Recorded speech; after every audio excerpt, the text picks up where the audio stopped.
네, 8시 반 시간대 이미 틀었죠? 그죠? 책 이름은 틀었어요. 나쁘지 않죠? 네, 너무 예뻐요. 그죠? 예쁘죠? 네. 표지가 가장 예쁘지 않아요? 모든 책들 중에 저는 미리 캔버스를 애용했기 때문에 굉장히 신세대죠. 그래서 이제 크로스라는 거고 일단 기본적으로 하고 싶은 얘기는 뭐 여러 가지죠. 사실 이제 물리라는 게 어떤 이제 진리를 다루는 학문이잖아요. 그래서 이제 트루스, 참이다라는 얘기를 한 거고 또 다른 얘기로는 사실 너네가 물리를 대하는 자세에 대해서 좀 얘기를 하려고 해요. 뭔 말이냐면 너네가 이제 앞으로 공부를 하면서 오개념들이 굉장히 많이 생길 거예요. 그러니까 내가 문제를 풀다가 아니면 선생님 말을 들었는데 생각해보니까 좀 아닌 것 같아라는 생각이 좀 들 때가 있을 거예요. 뭔가 이상한데? 이런 생각이 들어요. 하지만 그게 틀렸어요. 너네가 틀린 거예요. 무조건 너네가 틀려요. 무조건 너네가 틀린 거고 여기 있는 게 무조건 틀렸어요. 무슨 말이냐? 이게 맞는 거고 물리를 배우는 자세는 이게 왜 맞는지 내 생각이 왜 틀렸는지를 자꾸 교정해 나가는 거예요. 내가 왜 틀렸지? 어떻게 생각을 해야 되는 거지? 이렇게 계속 생각을 내가 전환시켜야 돼요. 근데 답은 정해져 있죠. 그죠? 이 답으로 계속 방향성을 나아가면 된다는 얘기예요. 그래서 이제 트루스라는 표지를 만들어 봤고 내가 이제 월요일 날 진짜 정신없었거든요. 다른 사람한테 다른 말 얘기했지만 월요일 날 1월 1일이 그 새해 복 많이 받으세요 다들. 새해 복 많이 받고 올해는 다들 목표하는 바는 다 이뤘으면 좋겠어요. 쌤도. 그리고 물리에 대해서는 쌤이 이제 목표하는 바를 이룰 수 있게끔 최대한 도와줄 거고 그렇게 할 거다 생각해 주시면 되고 하여튼 1월 1일 날 내가 이제 이 책 마무리를 못 해가지고 이번에 내가 일부러 판서를 안 하려고 해요. 웬만하면 판서 시간 너무 아깝더라고요. 너무 아까워서 이제 거의 다 썼어요.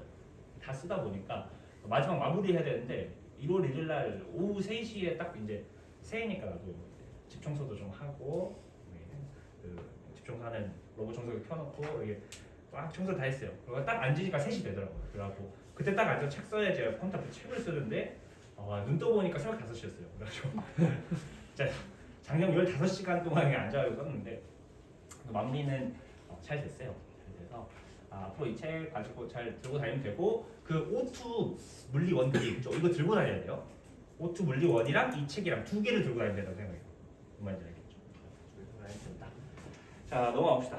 책을 한번 열어보면 첫 번째 이런 얘기가 있죠. 우리가 이제 뭘 배울 거냐. 우리가 이 특강 시간 동안에 배우는 내용에 대해서 간단하게 요약을 해놨죠.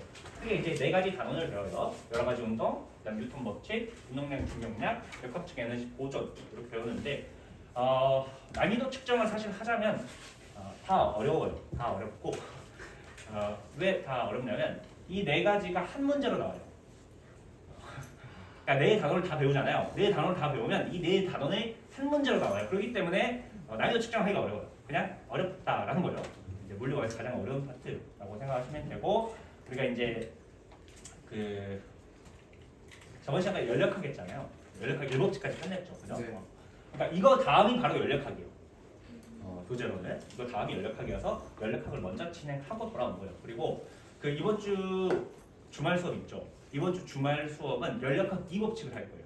그래서 O2 교재를 준비해 오시면 돼요.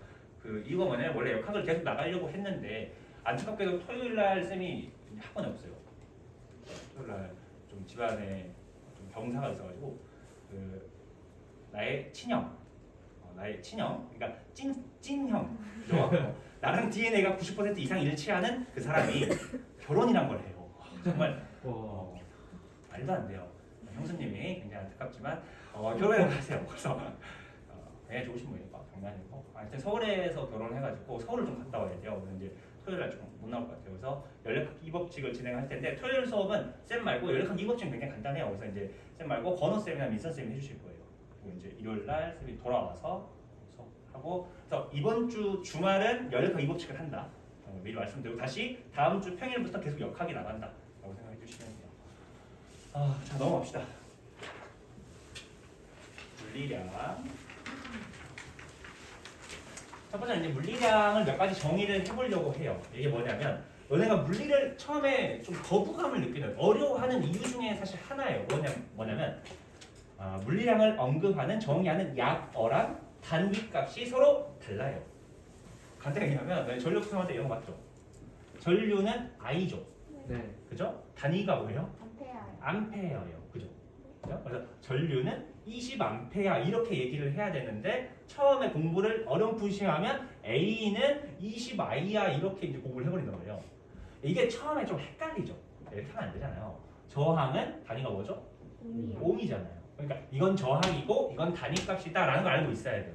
오케이? 그래서 그거에 대해서 일부러 역학파트에서 나오는 약어 그리고 단위를 다 써놓은 거예요. 왜냐면 사람이니까 까먹잖아요. 까먹어도 다시 돌아와서 한번 보고 이런 거였지 하다 보면 그냥 익숙해져서 쓰게 될 거예요. 오케이? 그래서 이거 잠깐만 얘기하고 갈게요. 자, 봐봅시다. 같이 밑줄만 그으면서 따라볼게요. 오늘 배울 것들. 봐보면 시간, 타임이죠. 시간. 그죠? 타임의 약자는 t를 쓰는 거고 t라고 표현할 거고 단위로는 세트, 미닛, 그다음에 아워 세 가지 있어요. 그죠? 초, 분, 시를 나타내는 거죠. 근데 사실 우리 물리원에서 앞으로 만날 얘기들은 사실 이상적인 세계의 이론적인 내용을 설명할 거거든요. 그래서 세계관을 별로 안 키워요. 뭔 말이냐면 아주 작은 시간 중에 초를 이용해서 모든 물리량을 표현할 거예요. 분이나 시는 거의 안 쓴다는 거예요. 세계관이 굉장히 좁기 때문에. 자, 그리고 그다음에 그 밑에 이동거리와 변이 이렇게 나와 있죠. 이거는 물체의 이동량을 표현하는 물리량 두 가지예요. 이동량, 얼만큼 이동하는지 이걸 나타내는 거고 약어로는 S를 쓸 거예요. S. 자, 그리고 여기 변이 앞에다가는 세모 하나만 붙여주세요. 여기 배웠죠? 델타 S예요. 정확하게는 델타 S는 변이, S는 이동 거리예요. 오케이. 자, 그리고 약자는 한번 얘기했었죠? shifting distance라는 거죠. shift 바꾸다라는 거잖아요. 그죠? 바뀐 거리라는 거예요. 변화된 거리를 의미하는 거고 단위로는 당연히 미터를 쓰고 있다. 미터를 쓰더라. 이렇게 두시면 돼요. 자, 그다음에 네 번째, 다섯 번째 속력과 속도죠. 얘는 이동의 빠르기를 표현한다. 시간에 따라서 얼마큼 빨리 이동하니 나타내는 물리량이 두 가지가 있죠. 그죠? 속력과 속도가 있어요. 자, 이때 단위로 약어로는 V를 쓴다. V. 속도가 영어로 velocity죠. 그래서 velocity의 V를 차용하는 거예요. 자, 그다음에 단위값은 meter per sec라고요. meter per sec. 둘 다 똑같아요. 킬로미터 per hour도 표현하지만 잘 안 쓴다 그랬어요. 세계관이 굉장히 좁기 때문에. 자, 그다음에 가속도. 가속도는 말 그대로 가속도죠. 더할 가짜의 속도잖아요. 속도가 더해지는 거. 시간에 따라서 어떻게 속도가 더해지는지 나타내는 거고 약어로는 A를 쓴다. 당연히 acceleration이라는 단어에 A를 쓰는 거죠. 그렇죠? 우리 자동차 타면 악셀 밟는다 이런 얘기하죠. 악셀. 봐봐, 악셀을 밟잖아요. 가속하죠. 가속하다라는 뜻이에요. 악셀. 자, 그다음에 단위로는 미터 퍼 세트 제곱을 쓰더라. 체크해놔야겠죠. 자, 그다음에 질량. 자, 굉장히 많이 볼 거예요. 질량은 M. 약어로는 당연히 영어로 매스가 질량이죠. 그래서 M 쓰는 거고, 그다음에 단위는 보통 킬로그램을 써요. 그람 단위는 또 너무 작아요. 그래서 잘 안 써요. 물론 저희는 킬로그램 거의 많이 씁니다. 그다음에 참고적으로 우리가 질량하면 연관되어 생각하는 게 이 무게가 생각이 나죠. 무게. 무게만 한번 써봅시다. 무게는 약어가 W죠. 약자가 W. 웨이트라는 거야. 웨이트. 이렇게 해주시면 되고, 그 다음에 이 무게라는 게 의미하는 게 뭐죠? 사실 무게라는 뭘 의미하는 거죠? 그죠? 중력의 크기를 의미하는 거죠. 그래서 힘을 표현하는 거예요. 그러다 보니까 단위가 뉴턴이라는 단위를 쓰죠. 힘을 표현하는 단위 뉴턴을 쓰거나 킬로그램임도 쓰긴 하는데 거의 안 쓰고 뉴턴 쓸 거예요. 자, 그 다음에 여기서 힘도 하나 체크해놓읍시다. 다 뒤에서 배우는 거니까 운동의 총량은 힘은 포스에 F를 쓰는 거고 단위는 뉴턴을 쓴다. 당연히 뉴턴이 정의했으니까 뉴턴 이렇게 쓰는 거죠. 뉴턴이 자기 뉴턴으로 쓰기로 했어요. 밑에 뭐 1, 에너지 1, 이건 뒤에 또 배울 거니까 그때 한번 봐봅시다. 자, 간단하게 정의했으니까 밑으로 한번 내려가 볼게요. 접두어라는 거죠. 접두어. 접두어가 뭔지 살펴봅시다. 이 페이지는 밑에요. 그러니까 헷갈리면 돌아가서 보라는 거예요. 헷갈리면 돌아가서 봐라 이런 거고, 이게 단위를 이미 정해져 있잖아요. 그렇죠? 이동 거리 단위는 미터였어요. 근데 세계관이 너무 커져버리면 어떻게 되죠? 2천만 미터 이렇게 나올 거 아니에요. 2천만 미터는 어때요? 표현하기가 굉장히 귀찮죠. 그죠? 귀찮아. 2천만 미터 이렇게 맨날 표현해야 되잖아요. 귀찮죠. 그죠? 이걸 줄여주는 거예요. 접두어라는 거고 접한다는 거죠. 머리 두자죠. 앞에 접한다 이거예요. 얘 어디 앞에? 단위 앞에 접해요. 단위 앞에 붙어서 좀 더 숫자를 깔끔하게 표현을 해주는 양이죠. 그죠? 그래서 세계관이 너무 클 때, 이렇게 5가지가 있고, 물리량이 너무 클 때, 그다음에 물리량이 아주 작을 때 표현하는 5가지가 있는 거예요. 이 정도는 그냥 뭐 교양처럼 봐주시면 되는데, 일단 기억해놔야 되는 건 요거는 우리가 너무 자주 쓰죠. 킬로, 10의 세제곱, 다 알죠? 숫자 1000을 의미하는 거죠. 그죠? 알죠? 헥토도 많이 쓰죠. 여기서 지구과학 듣는 사람들 헥토 좀 쓸 거예요. 몇 헥토 파스칼 이런 얘기 하잖아요. 파스칼은 기압이 단위고 헥토가 뭐예요? 100을 의미하는 거예요. 숫자 100. 그래서 우리 지구과학 듣는 사람은 써놓긴 해요. 그래도 맨날 헥토 파스칼 하는데 이게 뭔지는 알아야겠죠. 그다음에 양이 엄청 큰 것들 막 데카, 미안해요. 데카는식. 그다음에 메가, 기가 대표 인간 뭐죠? 메가스터디 뭐 이런 거 졸라 크다 막 이런 거잖아요. 잘 터지는 거예요. 기가 와이파이 엄청 광역으로 빠르게 터져요. 이거 잘 안 보니까 넘어가고 그다음에 양이 너무 작을 때 쓰는 거 접두어 5가지가 있는데 데시, 센티 우리한테 유의미한 건 이 정도는 알아야 되죠. 센티 그다음에 밀리 이 정도는 그래도 기억하고 있어야 돼요. 그렇죠? 센티는 10의 마이너스 2제곱 뭘 의미하죠? 100분의 1을 의미하는 거죠. 얘는 1000분의 1을 의미한다. 기억을 해주시면 되고요. 간단하게 단위 완성만 한번 해볼까요? 예를 들어서 여기 나와 있어요. 자, 20m는 몇 킬로미터니? 내가 이거 물어보는 거죠. 이런 거. 간단하게 한번 해보세요. 직접 구해봐요. 0.02m는 몇 센티미터니? 물어볼 수 있죠. 그다음에 20cm는 몇 미터니? 이런 거라든지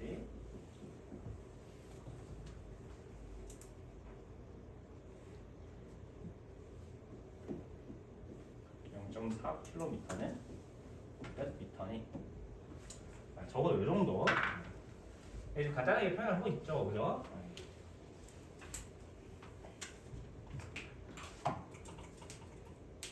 직접 한번 구해봐요.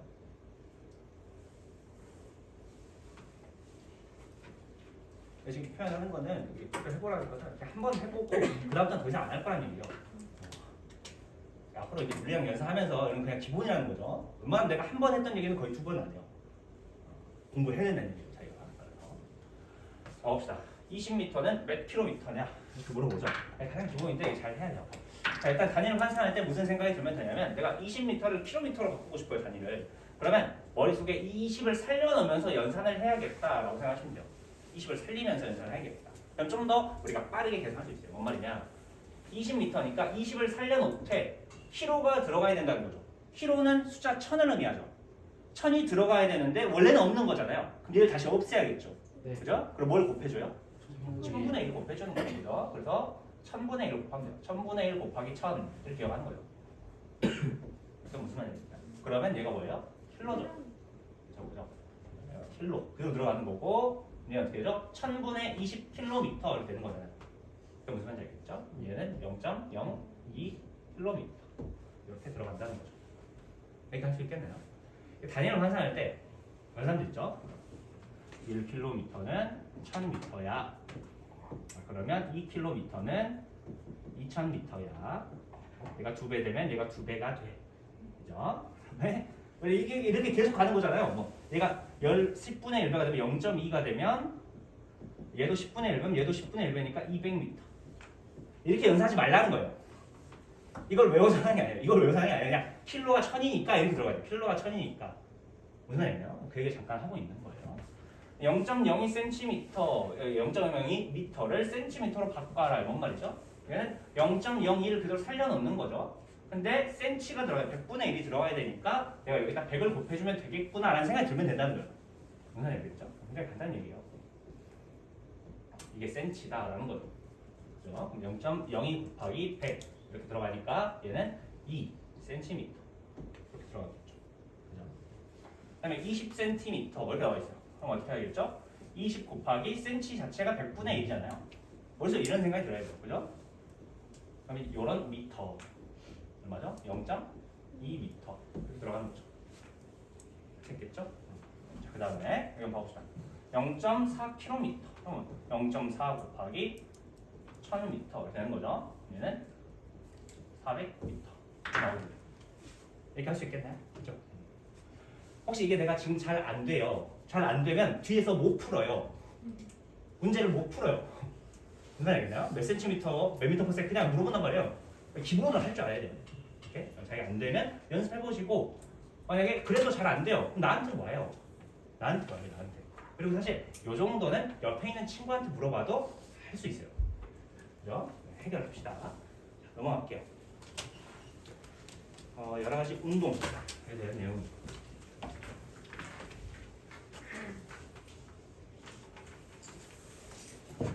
여러 가지 운동. 자, 일단 우리가 여러 가지 운동에 대해서 배우기 전에 첫 번째로 하고 싶은 게 있죠. 물리량을 구분하는 일이에요. 물리량을 구분합니다. 우리가 이 물리량을 구분하는 이유는 뭐냐면 물리량의 종류에 따라서 연산하는 방법이 서로 달라요. 연산 방법이 서로 다르기 때문에 일단 물리량을 구분할 줄 알아야 돼요. 그리고 이게 어떤 물리량에 따라서 어떤 연산 방법을 써야 되는지를 알아야 돼요. 무슨 얘기나요? 그래서 지금 물리량을 구분하고 연산할 거예요. 자, 첫 번째로 스칼라량이라는 게 있어요. 스칼라량. 자, 스칼라량은 뭐가 있다라고 표현이 돼 있죠? 크기가 있다 이렇게 표현이 돼 있어요. 오케이? 자, 벡터량이라는 게 있대요. 얘는 크기도 있고 뭣도 있대요? 방향도 있다라고 얘기를 하고 있죠. 방향도 있다. 일단 이걸 체크해서 차이점이 요거구나 라고 생각을 해두시고 이 스칼라량 봐보니까 정의가 어떻게 됐죠? 크기만 표현해도 구별되는 물리량이에요. 크기만 가지고도 혼동 없이 쓸 수 있는 물리량이에요. 아무도 혼동하지 않는 물리량 이런 게 스칼라량이에요. 대표적으로 뭐가 있냐? 질량이라든지 시간, 소중력 이런 게 있어요. 이 정도만 체크해 두시고 자 예를 들어서 생각을 한번 해봅시다. 자 여기 3kg짜리 물체가 있어요. 내가 이 물체의 질량을 표현할 거예요. 이 물체의 질량은 3kg이다. 자 여기서 머리에 물음표가 뜨는 사람이 있어요? 없죠. 그냥 그런가 보다 하잖아요. 아무도 혼동하지 않아요. 그죠? 크기만 표현해도 혼동하지 않아요. 갑자기 얘가 오른쪽으로 3kg이다 라고 표현했어요. 갑자기 물음표 졸라 뜨죠? 그죠? 이런 건 필요가 없는 거예요. 그냥 크기만 얘기하면 아무도 혼동 없이 쓸 수 있는 물리량. 이게 뭐야? 스칼라량인 거예요. 그럼 무슨 말인지 알겠나요? 네. 자 그리고 여기에는 질량, 시간, 속력 이런 게 있는데 여기 시간에다가 별표 하나 쳐놓읍시다. 얘는 좀 헷갈려하는 사람이 있어요. 헷갈려하는 사람. 머릿속에 이런 생각이 드는 거예요. 선생님 시간은 방향이 있지 않아요? 이런 생각이 들 수가 있어요. 그렇죠? 시간은 현재가 있고 미래가 있고 과거가 있는 거죠. 그렇죠? 시간은 항상 앞으로만 가잖아요. 그럼 뭐 하여튼 이게 방향이 있으니까 벡터량이 아니에요 이렇게 생각하는 사람이 있어요. 오케이? 근데 일단 그렇지 않다. 트루스. 그죠? 자, 벡터량이라는 건 여기서 방향이 있다는 거 뭘 의미하는 거면 전방향, 모든 방향이 존재한다는 거예요. 모든 방향이. 무슨 말이냐? 시간이라는 건 한 방향으로만 가죠. 그죠? 대각선 방향으로 20분 이렇게 표현해요 안 해요? 안 한다는 거예요. 이런 양들은 벡터량이 들어갈 수 있어 없어? 없는 거예요. 오케이? 이렇게 해주시고 속력 이따가 배울 거예요. 이따 한번 배웁시다. 자, 그 다음에 벡터량 한번 볼게요. 벡터량. 자, 벡터량은 뭐라고 나와 있죠? 크기와 방향을 모두 표현해야 돼요. 모두. 그래야 어떻게 되는 거죠? 모순 없이 구별이 돼요. 모순 없이. 모순 없이 구별할 수 있다. 혼동이 안 된다 이 말이죠. 혼란스럽지 않다 이런 거. 명확하게 적용된다 이런 거고. 예를 들어서 이 3kg짜리 물체가 오른쪽으로 10N의 힘을 받고 있어요. 자, 이렇게 한번 얘기를 해봅시다. 봐봐. 자, 이 3kg짜리 물체에 10N의 힘이 작용한다. 라고 얘기를 했어요. 오케이? 자, 이 상황을 명확하게 설명한 거예요? 아니죠. 그죠? 머리에 물음표가 뜨는 물리량이에요. 이런 게 벡터량이에요. 왜? 그죠? 얘가 위쪽 방향으로 10N을 받고 있을지도 모르잖아요. 그죠? 네. 3kg짜리 물체가 10N을 받고 있다라고 했을 때 이 상황만 표현해야 되는데 이 상황도 떠올라, 이 상황도 떠올라, 굉장히 많은 360도의 상황이 떠오르죠. 그죠? 명확하게 표현이 돼야 안 돼. 안 돼. 혼동이 된다는 거죠.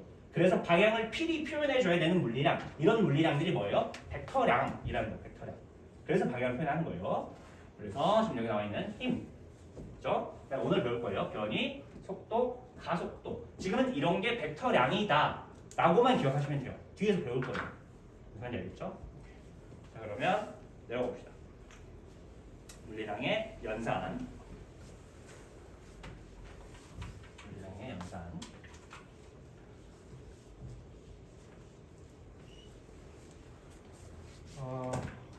봐보시면 이제 우리가 물리량을 크게 두 가지로 구분했어요. 첫 번째로 스칼라량, 그다음에 벡터량 이렇게 구분을 했죠. 그죠? 그리고 이걸 연산해 볼 건데 봐봐.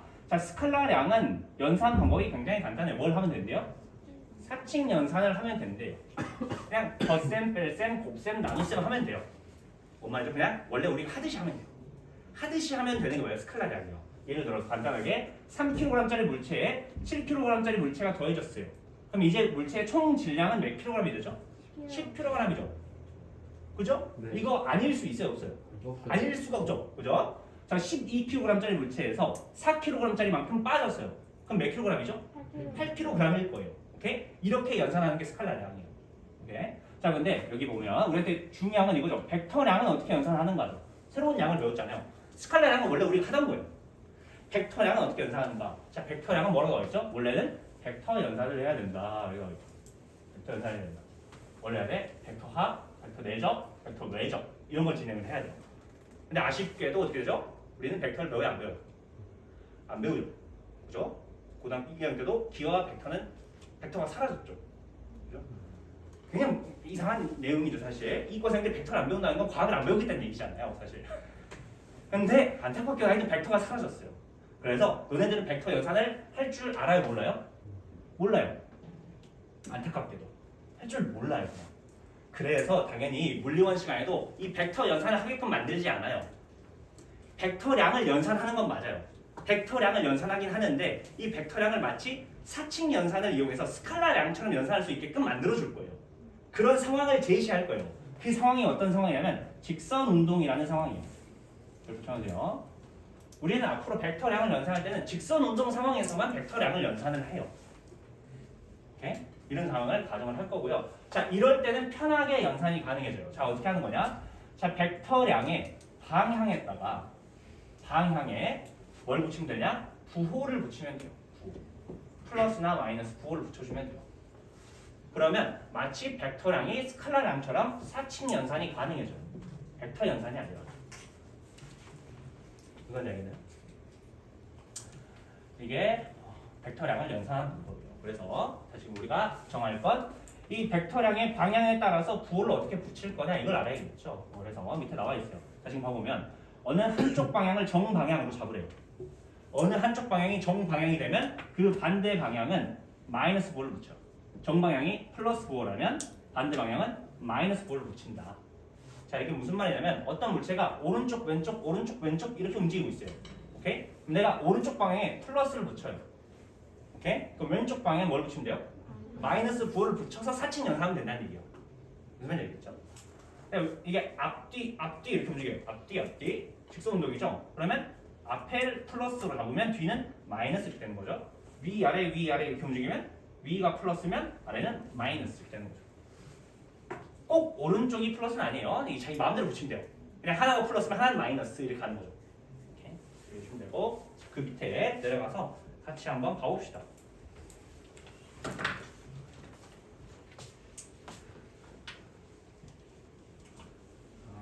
라는 얘기가 나와 있어요. 지금 또 우리가 할 건 뭐냐면, 자, 우리가 힘은 스칼라량이라고 했어요. 벡터량이라고 했어요. 벡터량이라고 했어요. 이 벡터량을 연산해 볼 거예요. 합성해 볼 거예요. 봐봐. 자, 2kg짜리 물체한테 4N의 힘과 6N의 힘이 작용해요. 이 두 힘을 합성해 볼 거예요. 그래서 봅시다. 힘의 합성을 할 거다. 이걸 우리는 보통 합력을 구한다라고 얘기해요. 합력. 힘을 합한다는 얘기죠. 그럼 사실 연산도 어떻게 하면 되겠죠? 그죠? 힘을 더하면 돼요. 힘을 더한다. 유럽 괜찮아? 자, 힘을 더해주면 돼요. 자, 힘을 더한다는 건 무슨 말이에요? 사실 벡터 합을 해야 된다는 얘기예요. 힘이 원래 벡터량이기 때문에. 오케이? 근데 우리는 이걸 스칼라량처럼 사칙 연산할 거예요.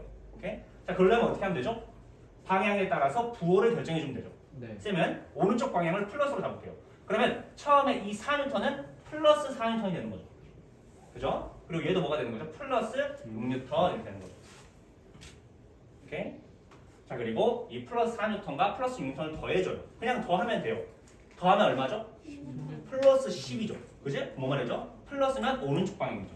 오른쪽 방향으로 몇 뉴턴이 작용하는 거예요?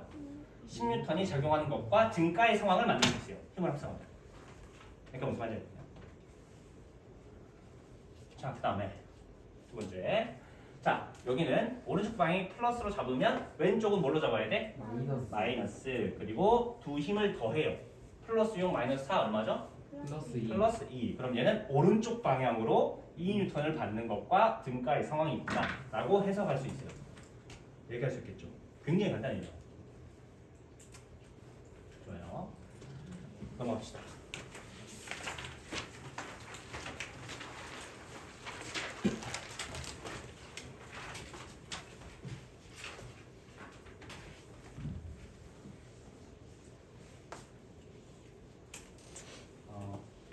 저게 굉장히 쉽죠? 굉장히 쉬워요.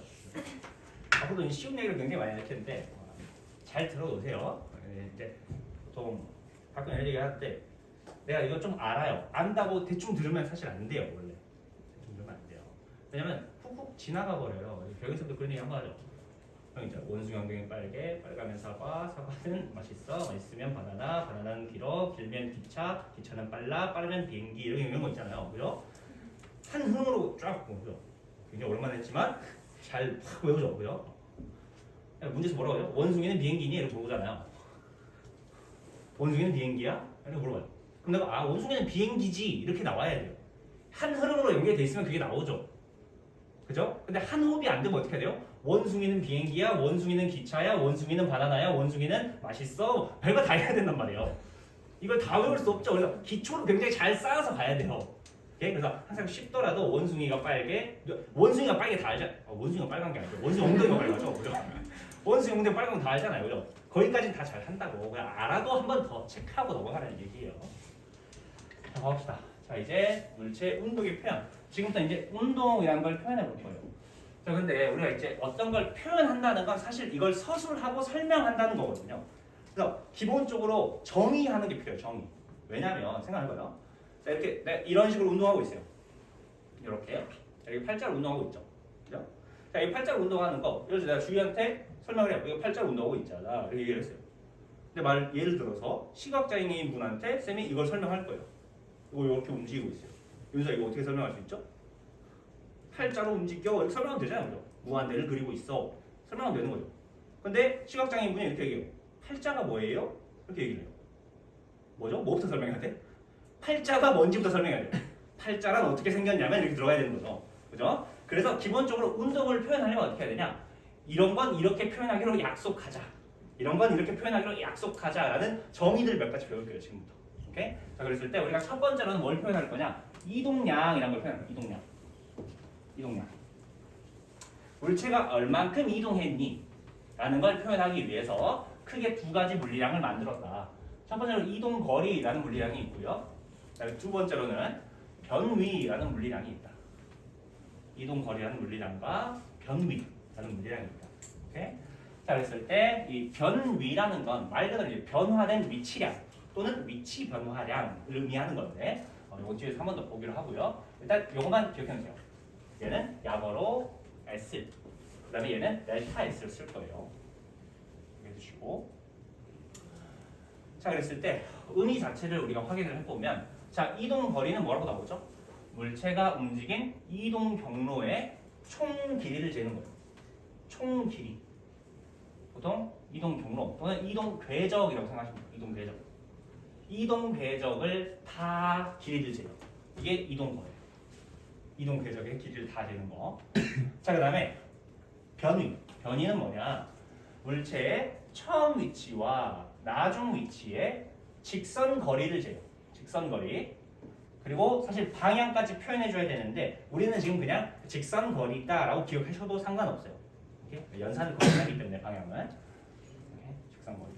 자, 이게 무슨 느낌이냐면 자, 왼쪽 아래 잘 나와 있죠. 가봅시다. 자, 여기 A 위치에서 어떤 물체가 B 위치까지 이동을 했어요. 이동을 했는데 어떤 이동 궤적을 그리면서 이동을 했냐? 요렇게 이동을 했어요. 요렇게. 오케이? 자, 그랬을 때 이동 거리를 구하라고 하면 어떻게 구할까요? 이동 궤적의 길이를 다 재면 되죠. 네. 그죠? 이 길이를 다 잰 거. 이게 뭐냐면 이동 거리. 이게 이동 거리를 의미하는 거죠. 오케이. 자, 그 다음에 처음 위치 A 위치죠. 그럼 나중 위치는 B 위치예요. 오케이? 그리고 얘들 사이에 직선 거리를 때려요. 요렇게. 자, 이건 뭐가 되죠? 변이. 이제 이 직선 거리와 이 방향까지 표현하는 게 변이에요. 하지만 우리는 지금 직선 거리다라고만 기억하셔도 상관없어요. 자, 그랬을 때 이제 이런 생각이 드는 사람들이 있죠. 이제 이런 사람들 있잖아요. 배우다 보면 굳이 이런 생각 들죠. 괜히 두 개 만들어가지고 짜증나네 이거. 왜 이 생각 많이 하잖아요. 그러니까 왜 이렇게 굳이 두 개를 표현을 했냐? 사실 내가 표현하고자 하는 관심의 영역이 조금 달라요. 이 두 개는. 이동거리 같은 경우는 내가 얼만큼 많이 이동했니, 많이 걸었니 이걸 물어보는 거예요. 이동 궤적을 다 따지죠. 그 과정을 세세히 살펴보는 게 이동거리예요. 오케이? 자, 근데 변 뒤는 그런 거 별로 중요하지 않아요. 그래서 너가 얼만큼 멀리 갔는데 결과값이 훨씬 더 중요한 거죠. 이런 걸 일단 변이에요. 이런 데 관심이 있는 거죠. 무슨 느낌이 있냐면 이런 거예요. 예를 들어서 승혜가 있어요. 승혜가 집이 여기 있고 학원이 여기 있다고 가정해 봅시다. 집이 여기 있고 학원이 여기 있어요. 근데 집에서 나왔어요. 집에서 나와가지고 파리바게트 갔다가 올리브영 한번 들렸다가 스타벅스 갔다가 버거킹 한번 싹 돌았다가 털콜 먹어주고 돌아가지고 학원으로 갔어요. 근데 학원으로 왔는데 5분 지각을 한 거예요. 예를 들어서 5분 지각하면 어떻게 하겠죠, 승혜가? 선생님, 근데 진짜 5분 지각한 이유가 뭐냐면 제가 오늘 굉장히 많은 곳을 돌아다녔어요. 그죠? 내가 어디 버거킹도 갔고 파리바게트도 갔고 굉장히 많은 곳을 돌아다녔어요. 이렇게 얘기를 하겠죠. 그죠? 승혜는 무슨 영역에 관심이 있는 거예요? 내가 얼만큼 이동했는지 이동 거리를 나타내고 싶은 거예요. 그죠? 근데 나는 어떻죠? 내 할 바가 아니죠. 네. 너는 5분을 늦었고 너의 집 앞은 코앞이야 라고 얘기하겠죠. 너는 결국 여기를 오는데 어떻게 늦을 수가 있니? 이렇게 물어볼 거 아니에요. 나의 관심의 영역은 너가 결과값이 이거밖에 안 되잖아 라고 얘기하겠죠. 이런 개념이 변이라는 개념이에요. 무슨 말이냐? 그러니까 관심을 어디에 두냐라는 거죠. 그에 따라서 물리량을 서로 다르게 표현할 수 있다. 이거 기억을 해주시면 되고 장난이에요. 자, 그 다음에 여기 봐봅시다. 자, 이동거리는 뭐죠? 스칼라량이죠. 기억해 주세요. 얘는 그냥 쭉 이 이동 궤적의 길이를 다 재면 돼요. 그래서 스칼라량이라고 얘기를 하는 거고, 그 다음에 변이는 아까 뭐라고 그랬죠? 직선 거리가 사실 방향까지 따져주는 거라고 그랬어요. 그죠? 그래서 얘는 벡터량이다. 벡터량이 나오면 기억을 해놔야 되죠. 왜 기억해야 된다고 그랬죠? 연산 방법이 다르다 그랬어요. 그죠? 방향이 있기 때문에 얘는 항상 플러스 마이너스 부호를 붙여줘야 되는 거죠. 플러스 마이너스 부호를 붙여서 연산을 하셔야 된다. 그러면 그래서 한번 봐봅시다. 자, 요 2번 봐봅시다. 2번. 자, 이 위치에서 이 위치까지 물체가 이동을 했어요. 앞으로 쭉 갔다가 다시 뒤로 이렇게 해서 여기까지 온 거죠. 오케이. 자, 있을 때 이 물체의 이동 거리는 얼마니? 쌤이 보고 이동 거리는 8m. 좋아요. 변이는 얼마니? 이렇게 보는 거죠.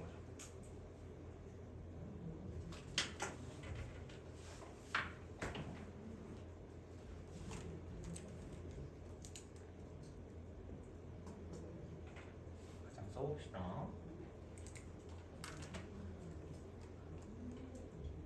생각해보면 어디 가면 되겠죠? 간단하죠? 이동 거리는 움직인 경로의 총 길이를 다 재면 되잖아요. 앞으로 5m 갔다가 뒤로 3m 갔어요. 총 몇 미터 이동한 거죠? 8m. 내가 걸은 발자국이 8m예요. 그죠? 자, 그 다음에 변이는 어떻게 결정하면 되죠?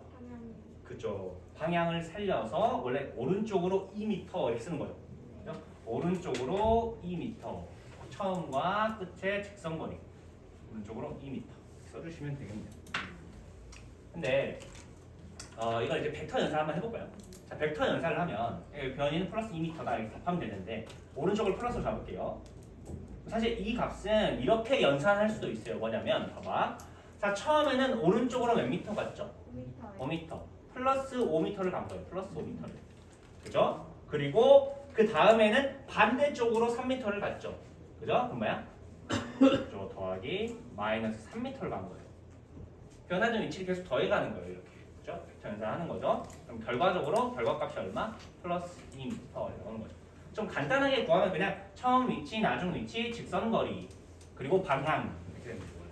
오른쪽으로 2m 이렇게 갈 수도 있는 거고 기억해 주시면 되고요. 자, 3번 한번. 자, 이 위치에서 이렇게 원운동을 해서 제자리로 돌아왔어요. 제자리로. 원운동을 해서 제자리로 돌아왔다. 이때 이 원의 반지름이 4m다. 이렇게 나와있어요. 반지름이 4m다. 이때 이동 거리가 얼마니? 물어봐요. 변위는 얼마니? 이렇게 물어보는 거예요. 간단히 답해 주시면 돼요. 자, 이동 거리는 얼마 나와야 되죠? 8파이죠. 8파이 나와야 돼요. 8파이. 그죠? 얘가 원의 둘레를 다 이동한 거잖아요. 그죠? 이동 대적을 다 길다 보면 2파이 r 이걸 해주면 된다는 얘기고 결과적으로 8파이 여기 나오면 8파이 이렇게 할 수 있겠죠? 자, 그 다음에 변위를 구하라고 하면 몇 미터? 0미터. 이렇게 나오는 거예요. 0미터. 그렇죠? 얼마나 멀어졌니? 하나도 안 멀어졌잖아요. 그죠? 제자리로 돌아왔으니까 멀어진 거리는 없다. 기억해 주면 돼요. 자, 밑으로 한번 내려갑시다. 이걸 하고 잠깐만 쉴게요. 여기는 쌤이 한번 문제 줄 테니까 각자 한번 풀어봅시다.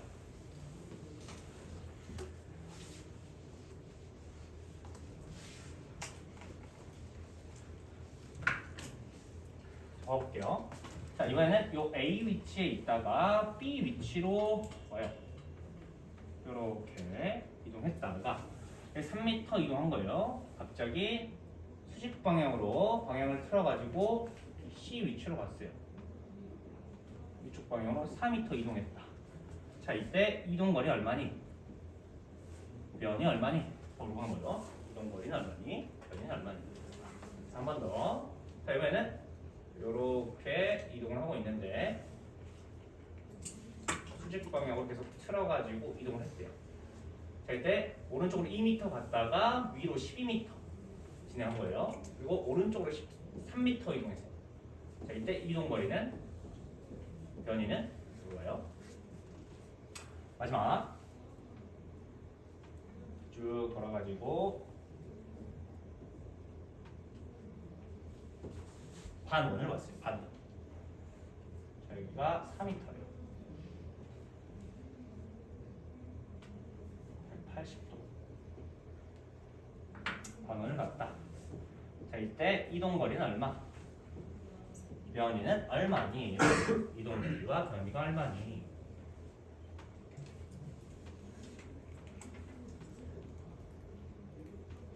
직접 한번 구해봅시다.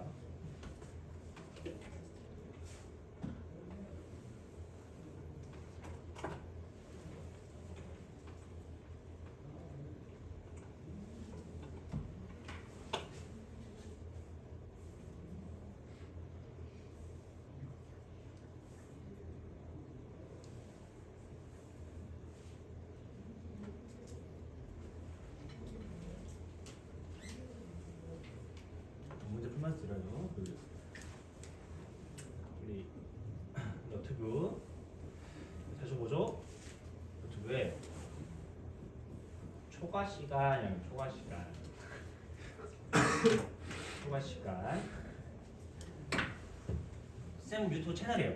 채널이니까 첫 번째 뭘 해야겠죠? 구독, 좋아요. 장난이고 구독 안 해도 되니까 그냥 와서 보면 돼요. 공부하라고 올려줄 거예요. 오늘 한 것도 올려주고 앞으로도 최대한 찍어서 계속 올리려고 해요. 오늘은 이제 보고 복습하라는 얘기예요. 필요한 부분들. 그다음에 이제 이 부분은 할만해. 그거 안 봐도 돼요. 안 봐도 되고 복습하라고. 뭐 빠지거나 하면 이거 듣고 가야겠죠. 그렇죠? 듣고 하면. 그래서 나름 구독자가 그래도 한 200명 좀 넘을 거예요. 내가 옛날에 그 문제들 풀어놓은 것도 꽤 나오거든요. 앞으로 이제 우리 수업 계속 올릴 거니까 조회수 좋은 거는 한 몇천 원에 나오고 있어. 1,200만 원. 아무 의미 없죠. 수입이 0원이에요. 영의 수렴하고 있기 때문에 돈 벌려고 하는 거 아니고 너희들 공부 더 하라고 하는 거니까. 오늘 가서 이렇게 구독해주면 너무 감사합니다, 다들. 자, 봐봅시다. 이동거리 한번 볼게요. 이동거리. 오른쪽으로 3m 갔다가 위쪽으로 4m 가죠. 그죠? 그러면 이동 경로를 다, 총 길이를 다 재주면 몇 미터? 7m 이렇게 되는 거죠. 7m. 그죠? 변위가 얼마니 이렇게 물어봤어요. 얼마나 알겠죠? 얼마? 5m. 그죠? 5m. 잘 알잖아요. 처음, 마지막 직선거리 뜨는 거. 피타고라스로 5m 이렇게 나오겠죠. 그죠? 자, 그 다음에 여기 이동거리 얼마 나오겠죠? 17m. 그죠? 22, 3, 17. 자, 변이 얼마? 13m. 그렇죠. 고마워요. 13m. 이렇게 나오겠죠. 처음 위치, 나중 위치, 직선 거리를 때리는 거죠. 그죠? 직선 거리 때리면 어차피 피타고라스죠. 5, 12, 13 되는 거 13. 자, 그다음에 여기 이동 거리 얼마죠? 4파이. 그죠? 4파이. 여기는 파이 알마 하면 되죠. 반원을 돌았으니까. 그래서 4파이. 그다음에 변이 얼마나 알겠다? 8m. 그죠? 8m 이렇게 나오는 거죠. 여기서부터 여기까지 직선 거리 이걸 재는 거죠. 지름을 재주면 되고 8m. 그다음 이제 간단하죠? 네. 자, 그러면 뒤로 넘어갑시다. 이동 빠르기의 표현 잠깐 봅시다.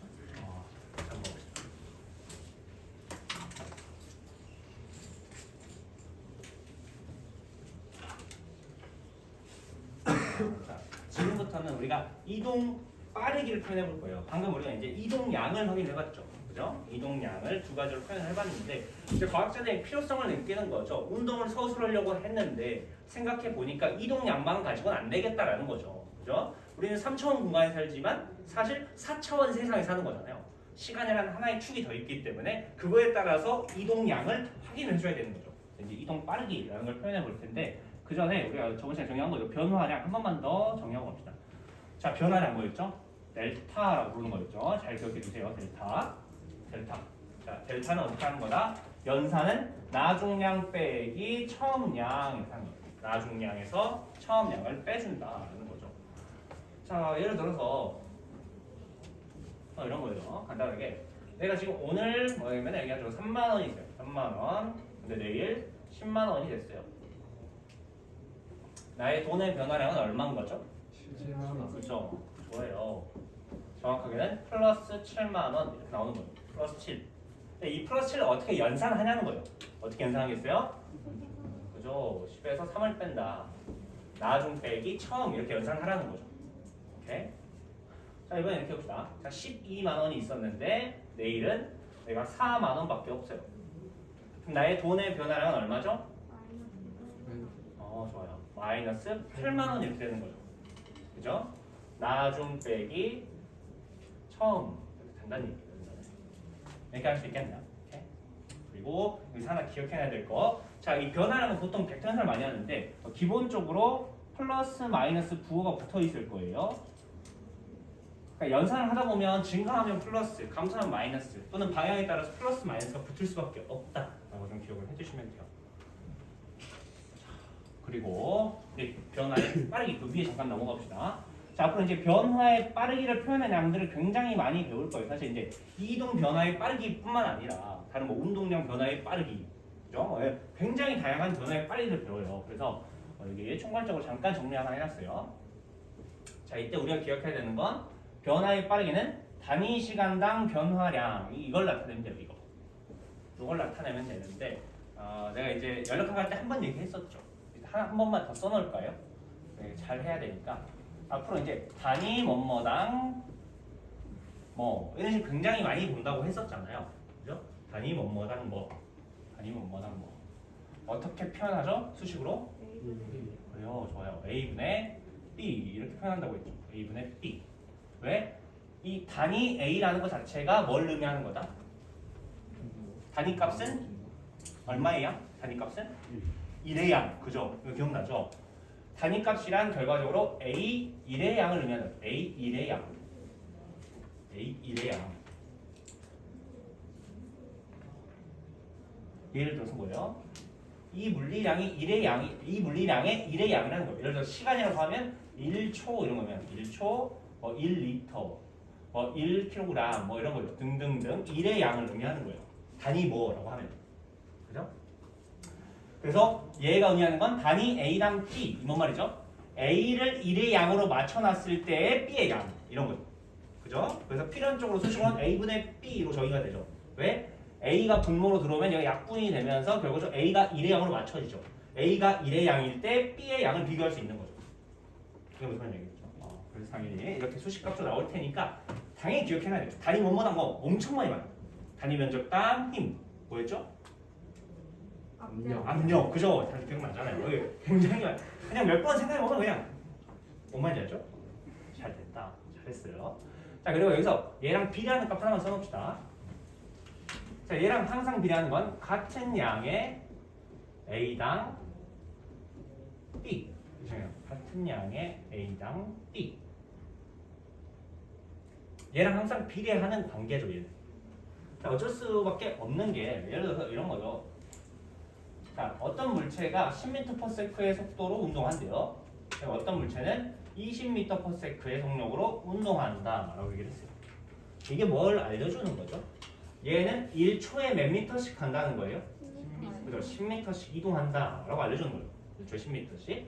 얘는 1초에 몇 미터씩 이동하는 거죠? 20m. 그렇죠. 20m씩 이동하는 거예요. 그죠? 결과적으로 같은 시간 동안 이동하는 게 몇 배 차이죠? 2배. 2배 차이예요. 그죠? 자, 예를 들어서 이 속도로 2초 동안 운동했어요. 그럼 몇 미터 이동했겠죠? 20m. 20m. 자, 이 속도 20m/s로 2초 동안 운동하면 40m. 뭐예요? 40m를 이동했을 거예요. 그죠? 결과적으로 뭐죠? 같은 시간 동안 이동한 양은 여전히 몇 배 차이? 2배. 2배 차이 이렇게 되는 거예요. 그죠? 이미 단위값이라는 것 자체가 1의 양이라는 거잖아요. 다들 1의 양으로 맞춰놨다. 다른 말로 표현하면 뭐죠? 같은 양으로 맞춰놨다는 거예요. 그냥 같은 양으로 맞춰놨을 때 B의 양을 의미하는 거예요. 그래서 당연히 요거와 비례할 수밖에 없다. 2배 되면 얘도 2배 된다는 거죠.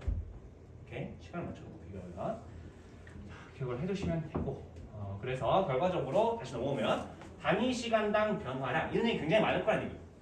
앞에 뭐가 빠져있어요. 뭐 속도 변화량, 운동량 변화량 별거 다 나와요. 오케이? 그때 항상 식으로는 어떻게 표현하면 된다? 시간분의 변화량으로 표현하시면 된다. 해주시고 얘랑 얘는 항상 거의 같은 거다라고 기억하시면 되죠. 같은 시간 동안에 변화량을 따지는 것과 같다. 자, 그 다음에 마지막으로 변화 얘기 한 번만 하고 10분만 쉴게요. 봐보자. 자, 변화량과 변화의 빠르기에 대한 내용이 나와 있어요. 변화량과 변화의 빠르기. 여기 뭐라고 나와 있죠? 변화량이 크다고 해서 얘가 크다고 해서 변화의 빠르기가 꼭 큰 것만은 아니다. 이게 일맥상통하지는 않아 라고 얘기하는 거죠. 일맥상통하지 않아. 자, 이게 무슨 말이냐면 이런 거예요. 어떤 A라는 사람이 있는데 A라는 사람은 한 시간에 10만 원을 벌었대요. 한 시간에 10만 원을 벌었대요. A라는 사람이. 그죠? 자, B라는 사람은 10시간이 꼬박 걸려가지고 20만 원을 벌었대요. 일당이 이렇게 된 거죠. 오케이? 자, 이렇게 됐을 때 자, 누가 더 돈을 많이 번 거예요? B요. 그죠? B가 더 많이 번 거죠. 그죠? 근데 뭔가 누가 더 부럽죠? A요. A가 더 부러워요. 왜 A가 더 부럽죠? A가 돈을 더 빨리 버는 거죠. 그죠? 얘는 한 시간에 몇만 원 번 거예요? 10만 원. 미쳤죠? 자, 저도 하고 싶어요. 자, 얘는 한 시간에 얼마 벌죠? 2만 원 이렇게 버는 거죠. 그죠? 변화량은 얘가 더 크지만 변화의 빠르기는 얘가 더 클 수도 있다라는 거예요. 얘가 같이 가는 게 아니라는 거죠. 그죠? 그래서 너네들이 항상 인식을 할 때 이렇게 인식하라는 거야. 변화량과 변화의 빠르기는 그냥 아예 다른 거야. 그냥 별개의 양이야. 이렇게 기억을 하셔야 돼요. 다른 거야. 이렇게 얘기해요. 다른 거야. 이게 크다고 해서 이게 큰 건 아니야. 왜 시간이라는 첨을 하나 더 붙어야 이제 얘기를 할 수 있다는 거죠. 빠르기라는 거는. 해두시면 되고 조금만 쉽시다. 조금만 쉬었다가 다시 이제 이어서 나갑시다.